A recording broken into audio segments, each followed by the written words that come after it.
Le 19 février dernier, plus d'une centaine de femmes et d'hommes d'affaires de la région étaient réunis à la salle Le Grand-Duc de l'hôtel Loiselière de Montmagny.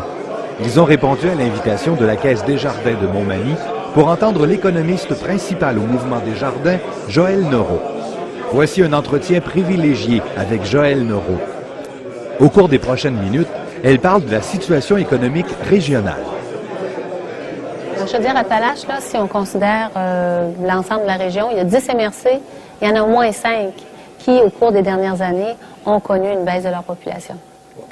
Pourquoi? Parce que les jeunes partent, vont travailler plus vers les centres ou vont étudier à l'extérieur et restent après ça dans leur ville d'adoption, plutôt que de revenir. Il y a énormément de déplacements, Lévis-Montmagny, Montmagny-Bellechasse, Montmagny-Lillet. Les chiffres sont impressionnants depuis quelques années à peine. Est-ce que c'est une explication plausible que de dire qu'il y a eu beaucoup de changements au niveau des emplois? Oui. Entre autres, la structure ici, notamment à Montmagny, elle s'est diversifiée, là. On est moins manufacturier qu'on l'était. Il demeure qu'il y a quand même une bonne base manufacturière, mais à partir du moment où la Whirlpool a été fermée, on a tablé sur d'autres genres d'entreprises aussi. Et il y a des services qui se sont développés parce que la population, elle change, elle vieillit. Donc, on a besoin de plus de services de santé. On voit que les services financiers aussi se sont beaucoup développés, raffinés. Donc, ça demande des gens aussi pour travailler dans cette industrie-là. On sait par ailleurs que les gens ont de plus en plus besoin de services. Avec une population qui vieillit, les gens achètent peut-être moins de biens, mais ils achètent plus de services. Que ce soit des services de commodité pour aider à l'entretien de la maison ou être capable de rester chez soi aussi. Donc, ça aussi, ça crée de l'emploi dans les services qu'on voit peut-être un peu moins qu'une usine. Parce qu'une usine, ça fait une belle image, effectivement, puis c'est impressionnant, alors qu'il s'est créé de l'emploi dans d'autres secteurs où c'est un peu moins apparent, mais ça en est quand même créé. Puis ça attire des gens qui résident ailleurs à venir tenter leur chance pour travailler ici dans la région. Parmi les secteurs qui sont peut-être prometteurs, ou à tout le moins qu'on a le devoir de regarder de façon plus précise, le secteur agricole, inévitablement. Secteur agroalimentaire, donc relié au secteur agricole. Oui. Je sais que le Québec, le gouvernement a injecté 14 ou 15 millions dans le programme qui s'appelle le Québec dans votre assiette. Ça fait assez petit, ça. Oui, oui. Puis de plus en plus, on voit que ça a été assez bien adopté aussi. On le voit pour les gens qui font leur épicerie. C'est identifier les produits québécois. Il y a même certaines épiceries de nature coopérative aussi qui ont encore un programme encore plus serré pour bien identifier que ce sont des producteurs locaux. Et non seulement des producteurs québécois, mais des producteurs locaux. Donc, pour encourager les gens dans le milieu. Donc ça, oui, ça fait des petits. Ça fait en sorte qu'on se retrouve maintenant dans les épiceries. Il y a une dizaine d'années, au début des années 2000, une épicerie moyenne contenait à peu près 18 000 produits. Maintenant, une épicerie moyenne au Québec, c'est 30 000 produits. Puis il y a 50 de ces produits-là, même à l'époque et maintenant, qui sont des produits québécois. Ça veut dire qu'on a développé beaucoup. En fait, ce qui est arrivé, c'est que avec nos dollars qui s'apprécient, on a fait rentrer plus de produits de l'extérieur aussi, mais les gens veulent énormément de diversité. Puis les producteurs d'ici ont commencé à offrir de la variété, plus de variété qu'avant. Dans le fond, on dit 18 000 produits, il y a à peu près 9 000 produits québécois. Maintenant, on est rendu à 30 000 produits, puis c'est encore 50 québécois. Donc, on parle à peu près 15 000. Si on fait là vraiment une règle très, très facile, et ça veut dire qu'on a innové, là. Ça veut dire qu'on a mis en valeur des produits dont on parlait à peu près pas avant. On peut penser à la canneberge, entre autres. Oui. Bon, le bleuet, on prenait ça pour acquis. Maintenant, on mange plus juste des bleuets nature. Il y a une foule de choses qui sont transformées. Est-ce que vous recommanderiez aux agriculteurs de faire pousser des épinards? C'est sûr qu'avec l'arrivée de, en fait, Pure Genesis est déjà là, sous le nom de Purcell, mais la construction de l'usine, où on a laissé entendre qu'on produirait, en fait, des produits cosmétiques, entre autres, et d'autres produits, qui est des médicaments où on utiliserait des épinards, c'est sûr que ça peut être intéressant de se positionner comme étant un fournisseur. Est-ce qu'on a le climat pour ça? Je suis pas en mesure de le dire. Je suis pas agronome. Mais il reste que quand on voit une industrie comme ça s'installer, je pense que tout le monde a avantage à aller dire, écoutez, nous, on peut faire quelque chose pour vous. Et c'est en fait une symbiose qui s'installe. On va profiter de la présence les uns des autres. Puis c'est clair que faut pas penser qu'une région a réponse à tous les besoins d'une usine. Mais si on fait pas connaître ce qu'on fait, on peut difficilement après ça dire, écoutez, on n'utilise pas ce qu'on fait ou les services qu'on peut offrir. Il y a dans ça une responsabilité des deux côtés. Il faut aller se mettre en vitrine aussi auprès des gens qui qui bâtissent l'usine. Ou, en tout cas, on pourrait avoir le meilleur produit du monde, mais si on ne le met pas en vitrine, on ne le vendra jamais.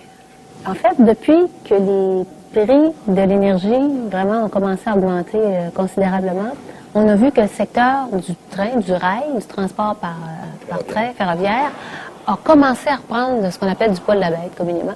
Donc, le CN, le CP ont vu un achalandage s'accroître. Alors, pourquoi ça ne pourrait pas être ici aussi? Dans le fond, la possibilité est là. Et dans la mesure où le train s'arrête aussi, ici.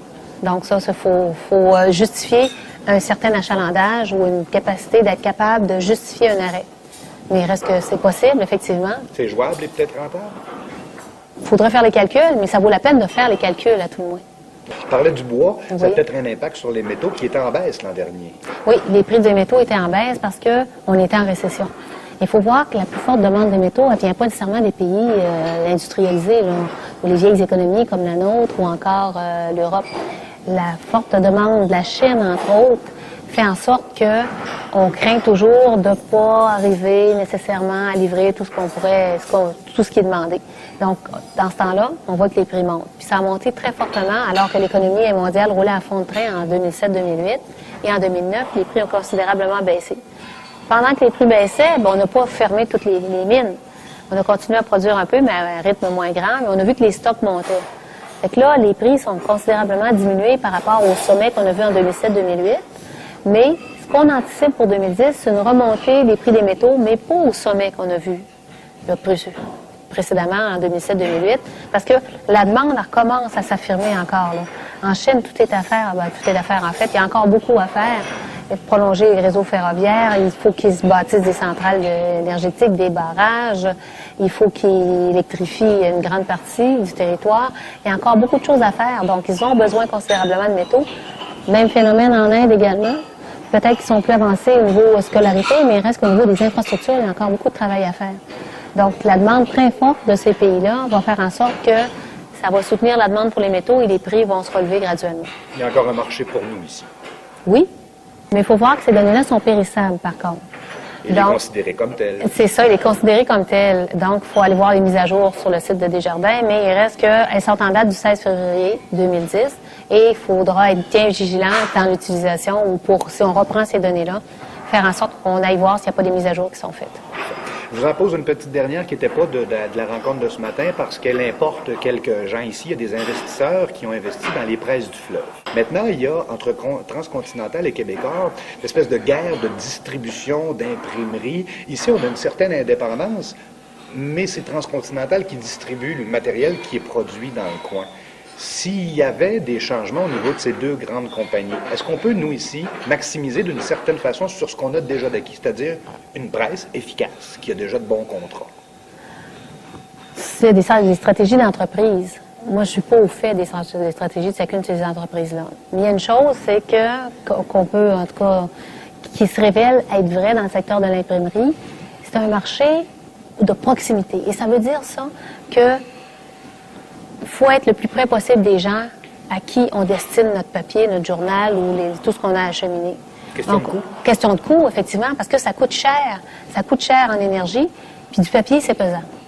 Donc, puis un réseau de distribution, faut qu'il soit bien organisé puis qu'on essaie de limiter les coûts. Donc, on a avantage à rester plus près du marché qu'on va desservir parce que ça va nous coûter moins cher à déplacer ce papier-là puis à amener la nouvelle auprès des gens. Mais quelles seront les décisions qui vont être prises? Je n'ai pas d'idée, mais eux vont faire leurs calculs également. Je suis pas, comme je disais, je connais pas leur stratégie d'entreprise. Mais on sait que l'imprimerie, c'est un marché de proximité. Donc, il faut être proche du marché qu'on dessert.